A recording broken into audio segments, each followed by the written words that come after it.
മലയാള സിനിമയിൽ നമ്പൂതിരി കഥാപാത്രം അവതരിപ്പിക്കുന്ന ഒന്ന് രണ്ട് നടന്മാരുണ്ട്. അത് ശ്രദ്ധേയനായ ഒരു നടൻ നമ്മളെയൊക്കെ വിട്ടുപിരിഞ്ഞു പോയി. ജനറേറ്ററിൻ്റെ ശബ്ദമുള്ള നടൻ എന്നാണ് ഞങ്ങൾ അദ്ദേഹത്തെ കളിയാക്കി വിളിക്കുന്നത്. ശബ്ദം ഇതാണ്. ഗുരുവായൂരപ്പാ, പ്രേമേന്ദ്രനല്ലേ ഇത്? കോളേജിൽ പഠിക്കുമ്പോൾ ഇവനായിരുന്നില്ലേ ഹീറോ? എന്ത് പറ്റിയോടോ തനിക്ക്? ഇതാണ് ശബ്ദം. ഒരു 4 കിലോമീറ്റർ അപ്പുറത്തേ മനസ്സിലാവും ആൾ വരുന്നുണ്ടെന്ന്. അടുത്ത് നിന്നെങ്ങാനും സംസാരിച്ചാൽ ചെവിയുടെ കല്ല് തകർന്നു പോകും. നമ്മുടെയൊക്കെ ജീവിതത്തിൽ ഏറ്റവും വലിയ സ്വപ്നം എന്ന് പറഞ്ഞാൽ പഠിച്ച് വളർന്ന് വലുതായി ഒരു ജോലിയെ കിട്ടി കല്യാണം കഴിച്ച് കുട്ടികളായി കുടുംബമായി മുത്തശ്ശനായി അങ്ങനെയൊക്കെയാണ് ജീവിതമാണ് നമ്മുടെയൊക്കെ സ്വപ്നം. ഫസ്റ്റ് നൈറ്റ്, ആദ്യ രാത്രി എന്ന് പറയുന്നത് ഏതൊരു മനുഷ്യൻ്റെ സ്വപ്നമാണ്, ആഗ്രഹമാണ്, ഒരിക്കലും മറക്കാത്തതായിരിക്കും. നവവധുവിനോട് ആദ്യ രാത്രിയിൽ നമുക്ക് പലതും ചോദിക്കാനുണ്ടാവും. തൊട്ടപ്പുറത്തെ മുറിയിലൊക്കെ ഒരുപാട് പേരുണ്ടാവും. അപ്പം വളരെ ശബ്ദം താഴ്ത്തിയേ ചോദിക്കാൻ പറ്റുക. രാധേ, ഞാൻ അന്ന് ഇട്ടുകൊണ്ട് വന്ന ഷർട്ട് നിനക്ക് ഇഷ്ടപ്പെട്ടായിരുന്നോ? നീ അന്ന് ഉടുത്ത സാരി കാലിലേക്ക് കേട്ടോ എന്നൊക്കെ പറയുന്നുണ്ടാവും. ഈ മൂപ്പിലാൻ ഈ ശബ്ദം വെച്ച് എങ്ങനെ സംസാരിക്കും? രാധേ, പറയണോ, എന്ത് കണ്ടാൽ എനിക്ക് എന്നെ ഇഷ്ടപ്പെട്ടെ? അങ്ങോട്ട് ഇരിക്കുക, ഇങ്ങോട്ട് കിടക്കുക, ഒരു ഉമ്മാരിക. പഞ്ചായത്തിലുള്ള ആൾക്കാർ മുഴുവൻ കേൾക്കും. ആദ്യ രാത്രി എപ്പോൾ കൊളാന്ന് ചോദിച്ചാൽ മതി. എന്നാൽ ഇതിന് ഓപ്പോസിറ്റായിട്ട് വേറൊരു നമ്പൂതിരി കഥാപാത്രമുണ്ട്. വളരെ സൈലൻ്റായിട്ടേ അദ്ദേഹം സംസാരിക്കുകയുള്ളൂ. അദ്ദേഹത്തിൻ്റെ ശബ്ദത്തോട് സാമ്യമുള്ള ഒരു രാഷ്ട്രീയക്കാരൻ പണ്ട് കേരളത്തിലായിരുന്നു, ഇന്ന് കേന്ദ്രത്തിലാണ്. ഏതാണ്ട് രണ്ടുപേരും ഒരേ സ്റ്റൈലാണ്.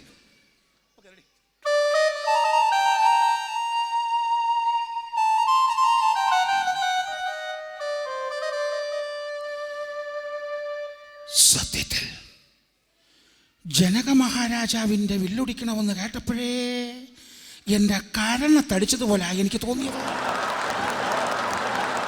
ഇല്ലത്തിൻ്റെ കാര്യം ആകെ കഷ്ടത്തിലാണ്. പട്ടിണി എന്ന് പറഞ്ഞാൽ മുഴുപട്ടിണി.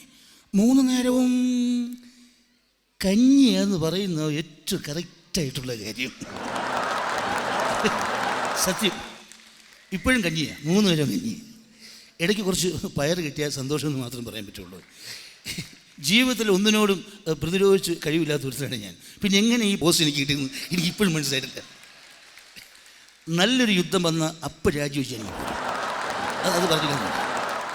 പലരും എന്നോട് ചോദിച്ചു, ഈ മോഹൻലാലിന് മാത്രം ലെഫ്റ്റനൻറ്റ് കേണൽ പദവി കൊടുക്കാൻ കാരണം എന്താണ്? എനിക്ക് അയാളെ ഇഷ്ടമൊക്കെയാണ്, പക്ഷേ ഒരു കാര്യത്തിൽ എനിക്ക് ദേഷ്യമുണ്ടായിരുന്നു. കാരണം തിരുവനന്തപുരത്ത് ഞാനൊരു വേദിയിലേക്ക് വരുമ്പോഴത്തേക്കിനും അവിടെയുള്ള എല്ലാവരും എന്നെ കണ്ട് ചാടി എഴുന്നേറ്റു. ഈ മോഹൻലാൽ മാത്രം കാലും വെച്ചിരുന്നു. അപ്പോഴേ ഞാൻ ഉദ്ദേശിച്ചു ഇയാൾക്കൊരു പണി കൊടുക്കണമെന്ന്.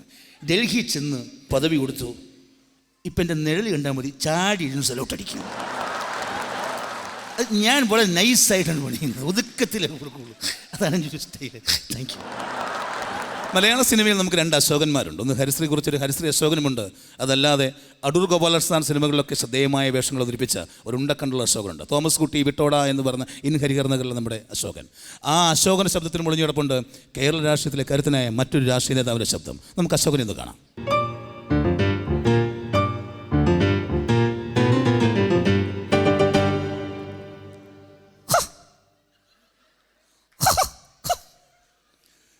ഇതൊരുവാക്ക മറ്റാടുത്ത പണിയായിപ്പോയി. അല്ല, രാവിലെ ഓർക്കുണ്ടാവും, നമ്മൾ തമ്മിലൊരു നേർച്ച ഉണ്ടായിരുന്നു. രാവ ജയിച്ച ഗുരുവായൂരമ്പലത്തിലൊരു ശയന പ്രദർശനവും ഒരു പുഷ്പാഞ്ജലിയും. എൻ്റെ വാക്ക് ഞാൻ പാലിച്ചു. ഒരു ചുമതലോ തരാൻ പറ്റില്ലേ? ഗവൺമെൻറ് നിലപാട് എന്ന് പറയുന്നത്, അതായത് ഐക്യ ജനാധിപത്യ മുന്നണി ഗവൺമെൻറ് അധികാരത്തിൽ വന്നതിന് ശേഷം മുല്ലപ്പെരിയാർ പോയിട്ട് കണക്കിന് 6 എന്ന് പറഞ്ഞ സംസാരിക്കാനായിരുന്നു അറിയത്തില്ല. Thank you.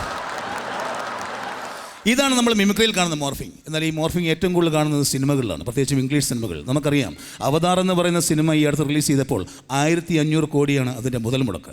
അതേപോലെ ഒരു സിനിമ എടുക്കാമെന്ന് വെച്ചാൽ നമുക്ക് ചിന്തിക്കാനേ പറ്റില്ല. എന്നാൽ ഇതേപോലുള്ള സിനിമകൾ പലപ്പോഴും നമ്മുടെ ചാനലുകളിൽ മൊഴിമാറ്റം നടത്തി വരാറുണ്ട്.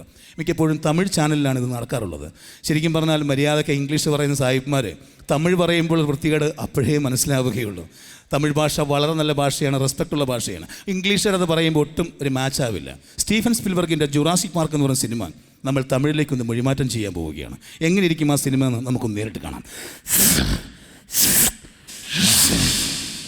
സിംഹത്തിരകളിൽ വർണ്ണക്കോലങ്ങൾ പടയ്ക്കും உங்கள் ராஸ் டிவியில் இந்த இரவு 8:30 ஹாலிவுட் சூப்பர் ஹிட் திரைப்படம் ஜுராசிக் பூங்காவனம் காணத் தவறாதீர்கள்.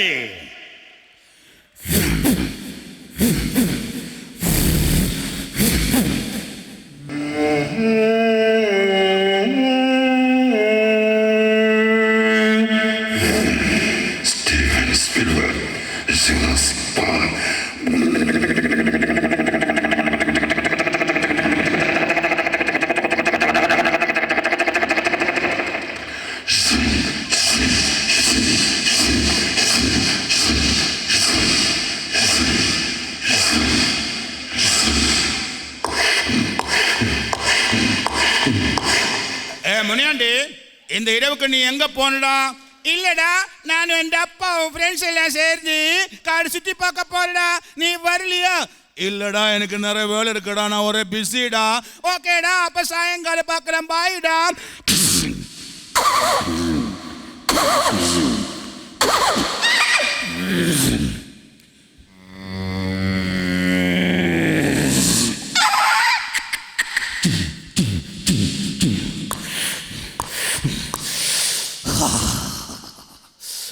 அப்பா, என்ன குளிரு, என்ன குளிரு.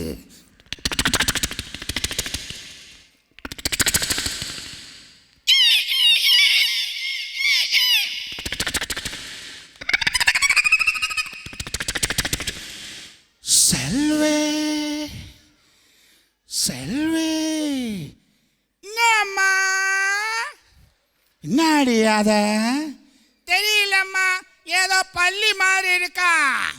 அப்படியா? நான் பயந்துட்டாடா.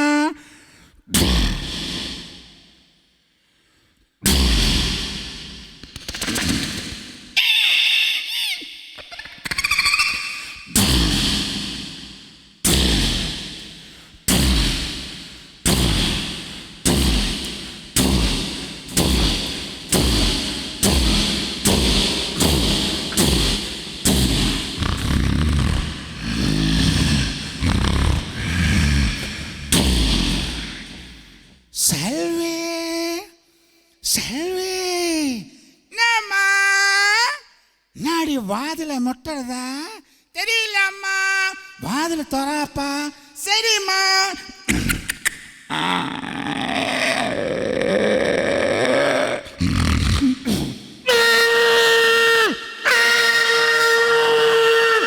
அம்மா, காப்பாத்துங்க, பெரிய ஓந்து வந்துட்டாங்க. அம்மா, காப்பாத்துங்க, பெரிய ஓந்து வந்துட்டாங்க. Steven Spielberg, Jurassic Park.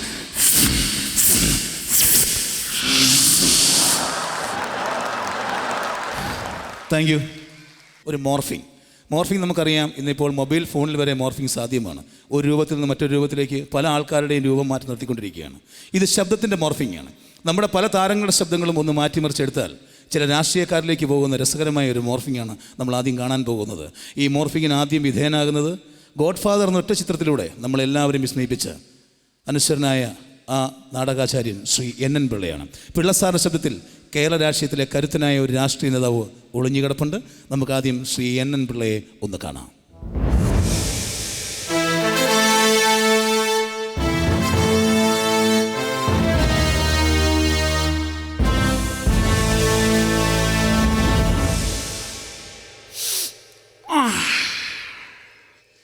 നീലടാ പറഞ്ഞത്, നീലേ പറഞ്ഞത് ഇതൊക്കെ ആനപ്പാറയുടെ ഗുണ്ടകളാണെന്ന്. അങ്ങോട്ടിയല്ലേ എന്നാ അവനെ പിടിച്ചോണ്ട് പോവാ. അത് ശരി, മറക്കണോ? പഴയതൊക്കെയാ മറക്കണോ? എന്തൊക്കെയാടോ ഞാൻ മറക്കേണ്ടത്?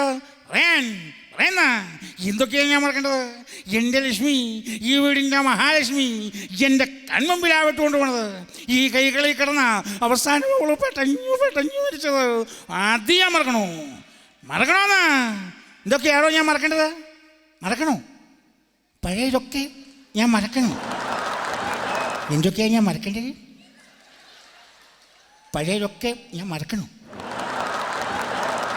മലയാള സിനിമയിൽ മമ്മൂക്കയും ലാലേട്ടനും സുരേഷ് ഏട്ടനും ജയറാമേട്ടനുമൊക്കെ ഒരുപാട് ശക്തമായ കഥാപാത്രങ്ങളെ അവതരിപ്പിച്ചപ്പോഴും കാര്യരുമിൻ്റെ കരുത്തുമായി വന്ന് മലയാള സിനിമയിൽ ഒത്തിരി വ്യത്യസ്തമായ കഥാപാത്രങ്ങളെ അവതരിപ്പിച്ചിരുന്ന ശ്രദ്ധേയനായ നടനായിരുന്നു നമ്മളെയൊക്കെ വിട്ടുപിരിഞ്ഞു പോയ മുരളിച്ചേട്ടൻ്റെ ശബ്ദത്തിലും ഒളിഞ്ഞിടപ്പുണ്ട് കേരള രാഷ്ട്രീയത്തിലെ കരുത്തനായ ഒരു രാഷ്ട്രീയ നേതാവിൻ്റെ ശബ്ദം. നമുക്ക് മുരളിച്ചേട്ടനെ ഒന്ന് കാണാം.